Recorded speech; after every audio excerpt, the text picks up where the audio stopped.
Hello. How's everybody doing? All right. It's 2005. I just graduated from university, and I had just returned from a 2-week European backpacking adventure. This was a big deal for me. I haven't traveled a lot. When I came back, I had lots of great stories to share with my friends. A couple of days after I came back, I was sitting in a coffee shop with my friend Mark, telling him all the things I had seen. I told him about being in Rome just after John Paul died. It was full of people. And although I had no skin in the game, it was so exciting. It was full of people waiting to see who the new pontiff would be. I told him about being in Berlin, and I visited, there's a university in downtown Berlin where the Nazis used to take books out of the library, the ones that they didn't approve of, or whether it was authors or subject matter, and collect them in the square across the street and burn them. And now every day at that university, on the sidewalk, they have a book fair where you can buy books. I told him that story. And I told him about being in Amsterdam, and this night when I had all sorts of new ideas.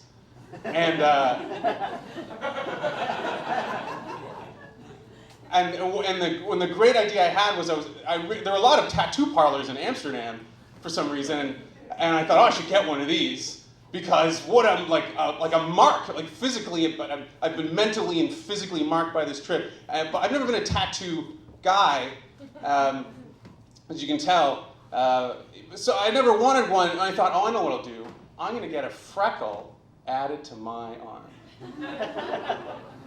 Because then, like, on paper, I'll have a tattoo, but I won't have to worry about it distorting when I'm old, because they'll distort when I'm old. It'll be just part of the game.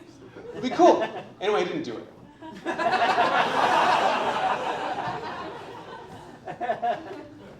So I'm telling all these stories to my friend Mark. I tell him all these amazing experiences. I'd probably talk for an hour. I don't think Mark said anything. He just listened. And at the end of the hour, he says, my friend works at a tattoo parlor on Yonge Street. We can do it right now. I was like, it's over though. Isn't like the moment gone for that? Shouldn't I have done it in Amsterdam for this to be like notable in any way? He was like, no, this is the greatest idea you've ever had.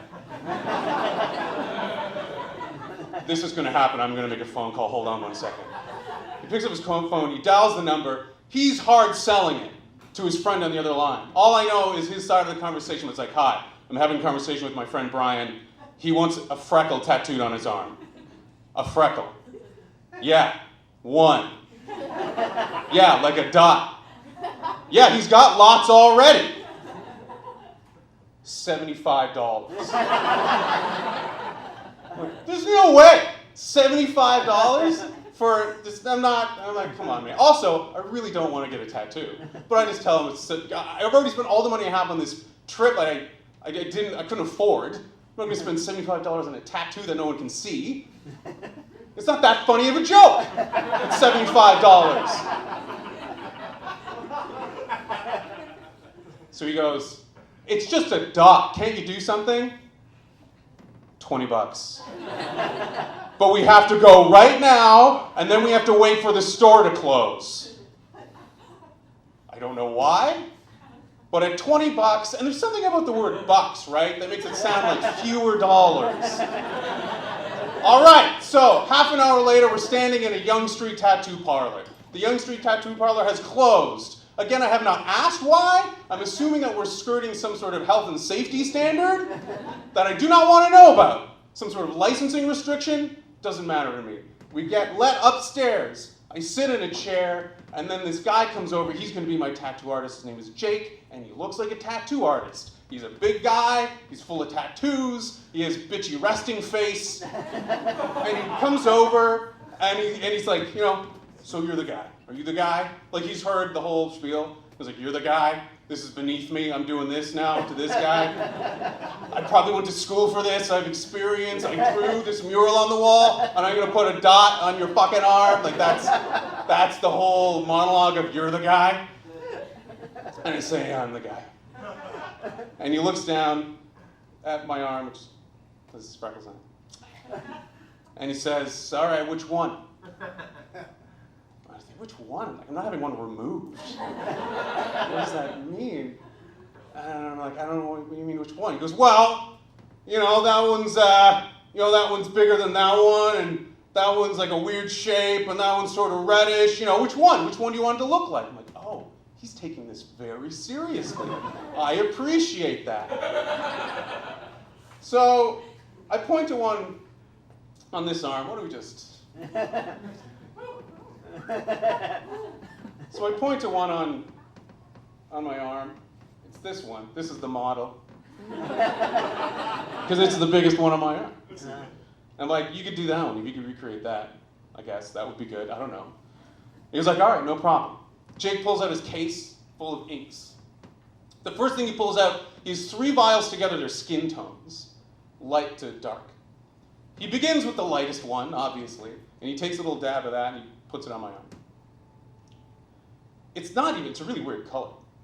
It's like robotic. It's like Robin Williams' Millennium Man, or whatever that movie was called. Like, it's not really skin. And it's strange. He's like, okay, and he pulls out a middle one, he puts that on it, and I'm like, well, it's probably closer to that tone, but okay, right. And he pulls out the last one, and it's like black gray, and puts it on, and there's only one dot on my arm, but already I felt like culturally insensitive just having that there. And that wasn't good. So he starts mixing colors. He's trying to mix this color. And he's a professional. He starts mixing. He's like, it's sort of red, sort of brown. He starts mixing things, and every then he takes a little toothpick and he dabs it in my arm. He probably did this for 20 minutes. And eventually he goes, oh, fuck this shit. Joey, get in here! Joey comes in. He's a professional tattoo artist. Now I got 2 guys mixing the color.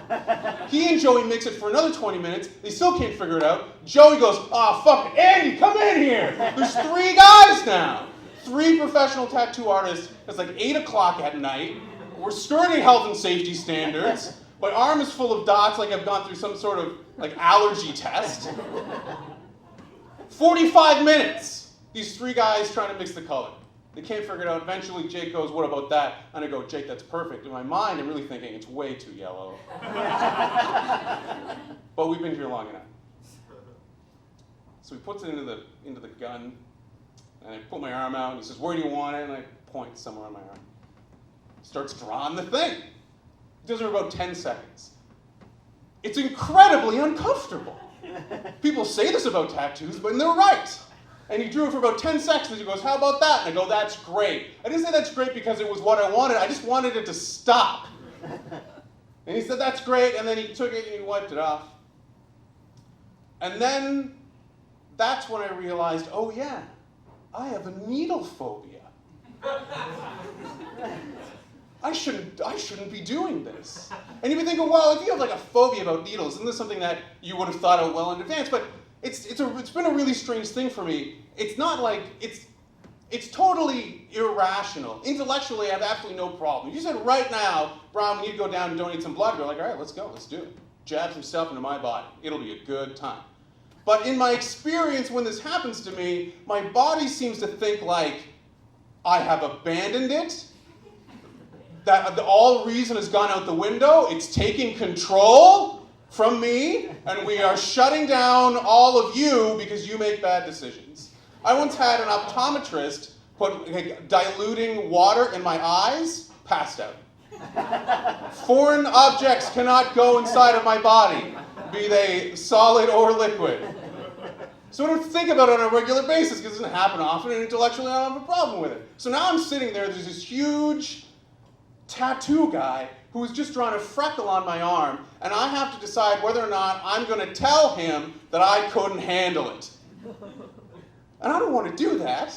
It's really embarrassing. This is going to be a story that he tells to other people. He's going to tell to some guy the next morning about the huge wuss who couldn't have a single dot drawn on his arm. But if I don't tell him, that's going to be probably a worse experience because we're all just sitting around, and then all of a sudden I just fall onto the floor for no reason, and now I'm dead as far as they're concerned. So I have to say to him, excuse me, Jake, don't mean to alarm you at all, but I'm about to pass out. He goes, really? Again, really? This guy, this is happening in my life? Credentialed, drew this mural, really? This is happening now? And my vision is caving in, and my hearing is going, and I'm like, yeah, I don't know what's really going to happen, but it might happen. And just to let you know, this is happening now, and sorry about that. I'm just going to put my head between my knees, and it might work out for the best. So I do that. My hearing totally goes. I can't hear anything. But I also have to acknowledge, well, maybe, there's some, it's not that I can't hear anything, it's that they're having a very quiet, whispering conversation about whether they want to bring an ambulance in this potentially illegal freckle tattoo situation. Eventually, it's sort of, the blood writes itself. I didn't pass out, which is good. Jake gave me a cookie in a juice box. He has a little fridge under his desk full of cookies and juice boxes for wusses just like me. I think I had 2 juice boxes, actually. And then we left, and I was fine. And let me tell you something, for a really long time, I was in love with my freckle tattoo. Like, it was everything that I wanted to be. Like, when I was walking through Amsterdam, and it was the greatest idea I ever had, this was why. Because now, finally, when I was in bars, and you meet somebody new, and you get to that conversation that usually you do, like, oh, who has tattoos? What's your tattoo? Let me see yours. Oh, that one's great. Where'd you get that done? I can participate now.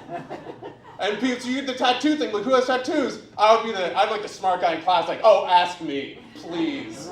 Please ask me. I mean, the whole point of it was to be obnoxious. And for years, I got to be totally obnoxious about it. And they would say, oh, Brian, show us your tattoo. And I'd roll my arm and I'd go, there you go. There it is. And they were like, where? I'm like, it's right there. Check it out. You don't see it? It's right there. Yeah, right? And everybody would get in, like, what are we looking at? I don't know what it is. And then I would have to tell the tattoo story. And most of the time, I would say 75% of the people would go, fucking bullshit. Who the fuck is this guy? This is garbage. What an idiot. Probably no one was more angry about it than my older brother. Because my older brother is a tattoo guy. But this is great, because there's nothing greater about being a younger brother than pissing off your older brother. My older brother has, like, up his chest, down his back, down most of his left arm, a giant phoenix. And his entire right arm is covered in a black, amorphous, blobby sleeve. That is like whatever you want it to be. So now, on summer holidays, we go home and we're hanging out with some of our little cousins, and they like to look at his art, and he likes to show it off to them. Inevitably, once they get to that moment where he's showing off his stuff, I get to say, hey guys, do you want to see my tattoo? And then Eric goes, that is not a tattoo! So there were lots of really good things that came of that tattoo. Probably, however, the best thing that came of the tattoo, and I recognize the irony of this, you may know that if you have a tattoo that they fade over time. I could now not tell you if I wanted to which one of these dots is the fade. I could give you a general neighborhood. I know it's here-ish. I know because this one served as the North Star. It's sort of down and to the right, it's like there. And when I first got it, you could sort of like wipe out the, the blood, and then you could see it's like, oh yeah, it's the yellowy one. But now I have no idea.